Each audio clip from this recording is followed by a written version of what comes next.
I'm delighted to be speaking today with the authors of a new report called Spot the Funds, Stop the Trafficking. This isn't just any corporate white paper.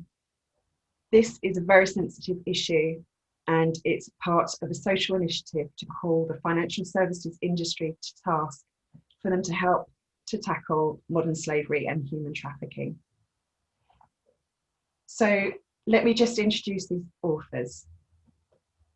We have Nadja van der Veer, who's a very well-known payments lawyer and entrepreneur, and she's equally well known as a diversity advocate and the co-founder of the European Women in Payments Network.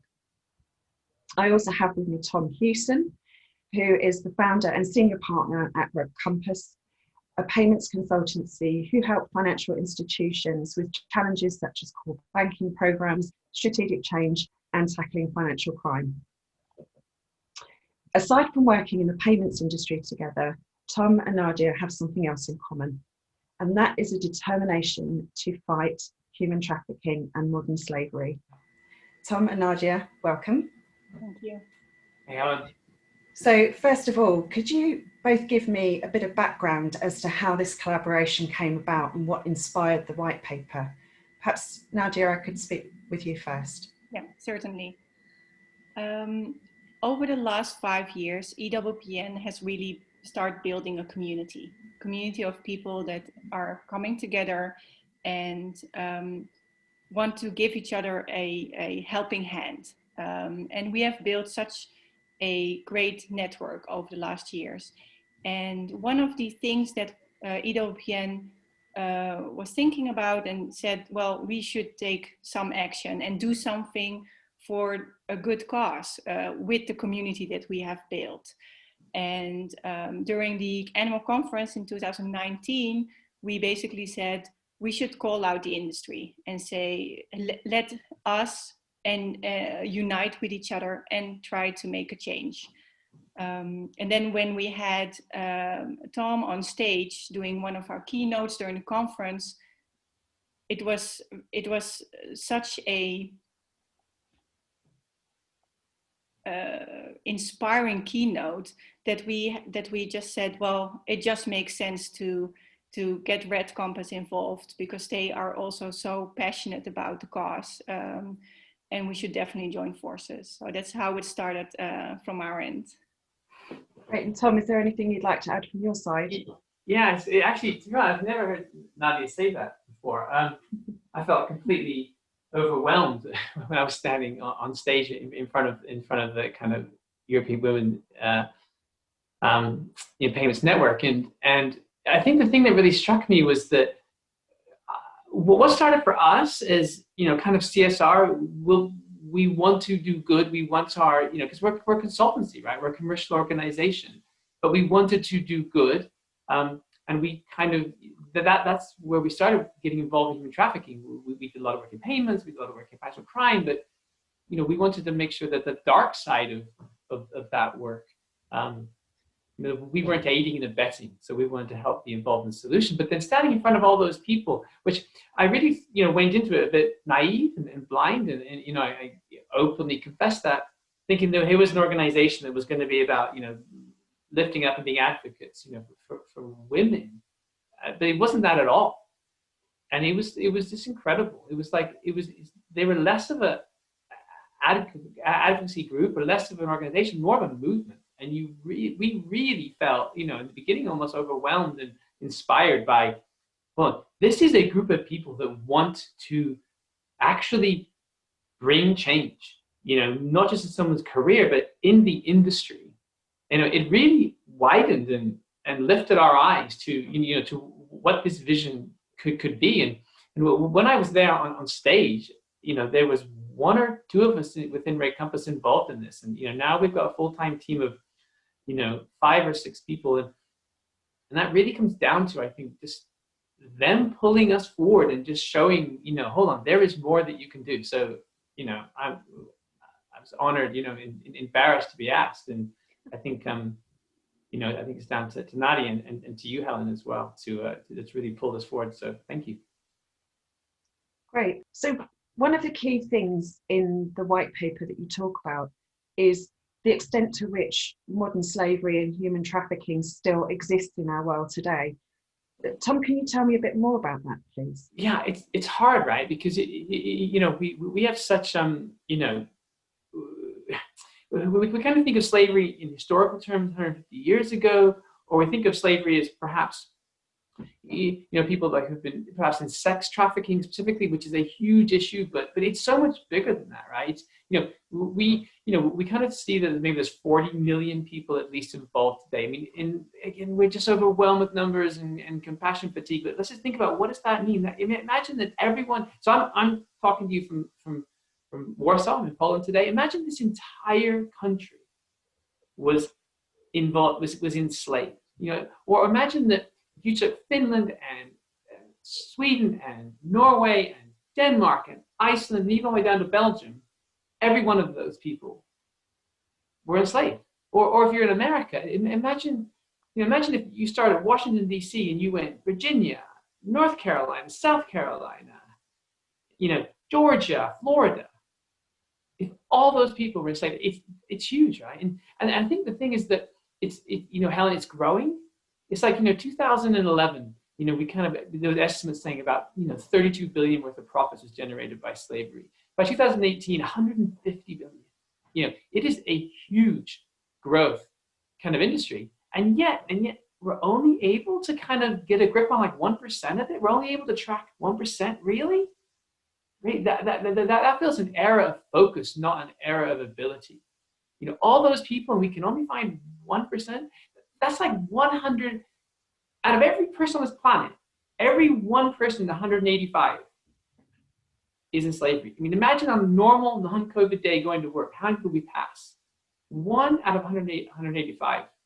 It's huge. It's huge. It penetrates compassion fatigue, I think, for me. Yeah, absolutely. It's quite frightening numbers when you put it that way. Nadja, what are you aiming to do in publishing this white paper, and why are you specifically targeting the financial services industry? Yeah. Well, like Tom said, right? I mean, the numbers are staggering. It is the third largest crime industry in the world, behind drug dealing and arms trafficking. Like Tom also said, it is a growing problem. And currently, the current pandemic is actually causing even further growth. Victims of human trafficking and modern slavery, they're such a vulnerable group already. And COVID-19 has increased unemployment, housing insecurity, poverty, healthcare unaffordability. And these are all typical drivers of enslavement. And what we want to do is to raise awareness and highlight what actions are needed to tackle this issue. And the victims are not human beings in the eyes of the exploiters. They represent money. And who do you need in order to get access to your money, right? Banks, financial institutions. And the financial services industry, in some form or another, are processing these funds from these illegal activities. But that also gives opportunity. It puts them in a unique position to really make a difference by spotting the funds flows and cutting them off. And what we want to do is show the financial services industry that there are practical steps they can and should take in order to play their part in battling modern slavery and human trafficking. Absolutely. Obviously, the financial services industry is highly regulated, and there are many, many pieces of legislation that are designed to tackle money laundering and some of the activities that are behind some of these crimes. So are these pieces of legislation not working? Are they falling short? Nadja, what's your view? Honestly, regulation is slow, and specifically around AML, it's not always aimed at tackling the root cause. Slavery has been existent for countless years. Dirty money is such an incremental part of that. And even though slavery has been illegal for 150 years already, we in Europe had to wait until 2020 until the newest directive gave us explicit reference to human trafficking as a criminal activity linked to money laundering. The sixth AML directive lays down minimum rules for defining criminal offenses where money laundering is concerned. And it now has a list of 22 criminal activities, including terrorism, human trafficking, and migrant smuggling. And this is an entirely new addition to a law that has been existent for decades. I feel it is a positive step towards awareness to link specific criminal activity to money laundering. However, it is still the case today that financial institutions are preoccupied with what we call technical compliance because of the demands of regulation, which is placing increasing burden with every legislative change. Governments and authorities are taking action, but like Tom said, less than 1% of global financial crime is caught. And those numbers must hurt for everyone that's working in the financial services industry, that is dedicated and that work hard to ensure that their companies are not being misused for financial crime. They for sure hurt me. And I think it's important to acknowledge that regulation itself cannot serve as an effective singular tool. It is simply not enough. We need a more proactive stance. We need to join forces. We need to understand what we can and need to do. We need to follow guidance from other specialist bodies, such as the Financial Action Task Force or ACAMS, that have used the regulation as a foundation for further building blocks. We need top-notch technology. We need increased collaboration, but most certainly we need a mindset change. And a successful approach has to be more proactive and industry-led, bringing the industry to the front line. Thank you. You mentioned there about financial services industry being more proactive. Tom, you do address this in the paper, and one of the things that you mentioned is it can be a bit of a difficult challenge, particularly for financial institutions, to play their part and become more proactive in fighting this issue. What would you say are the key tools that they need to be able to tackle this? I think, let's assume for a second that banks do not want this, occurring on their watch, in their bank. And I think that's a fair assumption. I think that people fundamentally are good. But in terms of having, the technology to actually locate, the patterns, that's expensive. And some of the big banks, are doing great work, and they're investing in this. But to actually go into your data flow and take disparate forms of information from a KYC system or from your payments engine or into your core banking, connecting that with your cards, transactions, that isn't easy for lots and lots of banks. And the pointers or the flags, as we kind of talk about in the report, they are there. And aggregating these different flags into scenarios or patterns, it is possible. And, at the end of the day, if you want to find it, it can be found. It is possible. And if at the end of the day, the only thing that's holding us back is cost, and we're not willing to spend the money to disrupt all of Scandinavia, as an example of being in slavery, because we haven't got the regulation that's going to drive us, then we have to look at why that is. But I don't want to, tip, tip off people who are involved in this. So let me give them some high-level examples. But we can tell from ATM transactions, for example, we can tell when someone appears to be moving, what would be kind of a brothel or sex workers from town to town, right? We can look at various purchases. We can look at various deposits. We can look at different parts of the data, and we can point it and we can follow it on a map. We can tell when a farm worker or a clothing worker is actually being paid a proper salary, but that salary is being removed because actually to the maybe the unsuspecting factory or farm, or to the farm or factory that's kind of looking the other way, that they think they're paying a salary, but they're not. They're employing a slave to someone else. We can see that in the data. It takes effort. It takes being able to apply technology and tools. It is there. We can find it if we want to. Absolutely. And one of the other things that Nadja touched on there, and again you cover in the paper, is about the importance of collaboration across the industry. And of course, that is exactly what you're asking for organisations to do. So, Tom, can you tell me a bit more about how much of a difference you think it can make for financial institutions and other organisations in the industry to collaborate together? So again, let's start with the positive, right?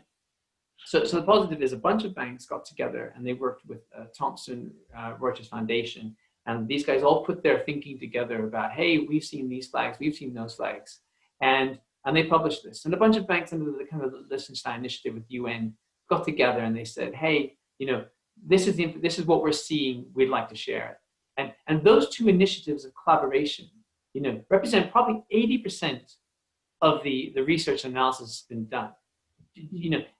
And yet, if you 13 banks, Tom, 17 banks, 20 banks, that's nothing. There's thousands of banks.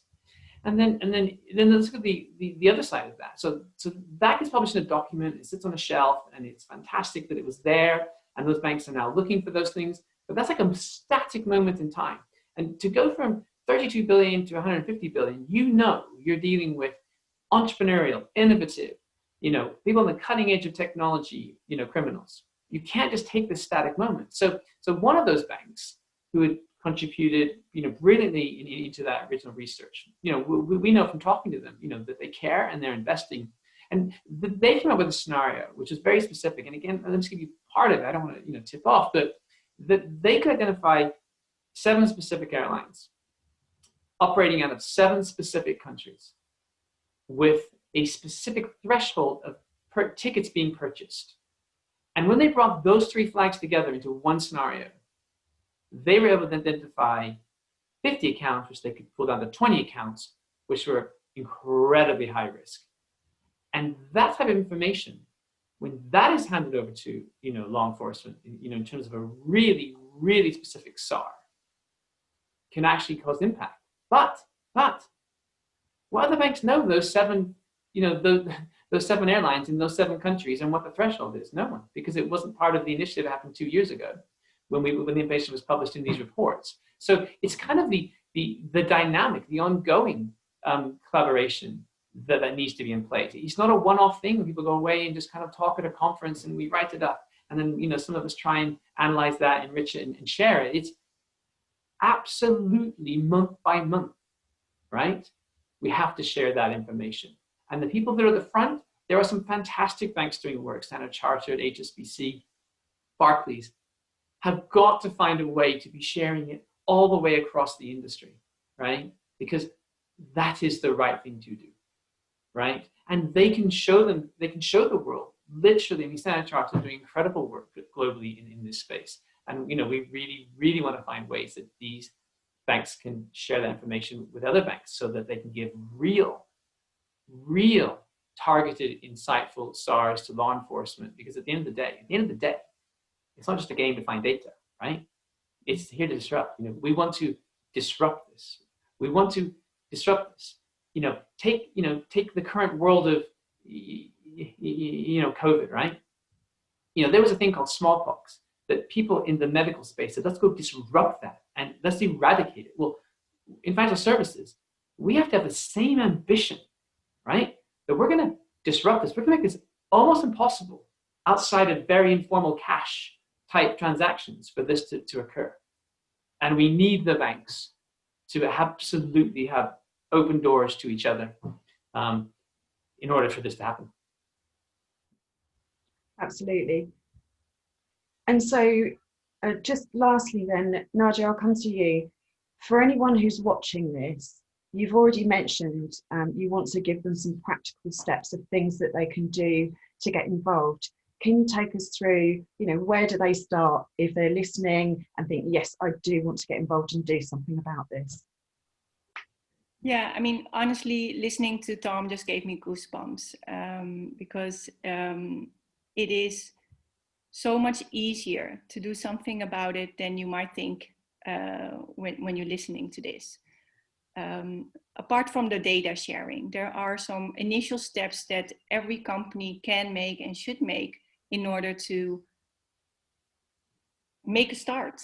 And EWPN and RedCompass are here to show them the way. In the white paper, we go into a bit more depth on the issues and what it needs. but we also outline some practical steps that you can take to start making a difference. It includes technical advice, but also pointers to some of the not-for-profit organizations that you can sign up to support. And we have also put together some additional information along with the white paper on a specific landing page on the EWPN website. And it gives you a good place to start. Just to name a few examples of actions that companies can take and which they can sign up for. Getting training or participating in town hall meetings organized by us. We will also aim to collaborate to unite people and establish communications with peer companies and arranging dialogues with the regulator or law enforcement agencies. There is much more that can be done or can be accessed through the collaboration between EWPN and RedCompass. And I recommend everyone checking out the website. Thank you. And thank you both for taking the time to talk to me about this really important initiative, and genuinely hope that you get some good results and that people engage with this and sign up to play their part. So I think that the key message that I'll take from this campaign is it doesn't matter if you're a large bank or if you're a small business, there is something that everybody can do to help. So please download the white paper, go to the EWPN website and have a look at the steps that you can take to play your part. Thank you. Thank you.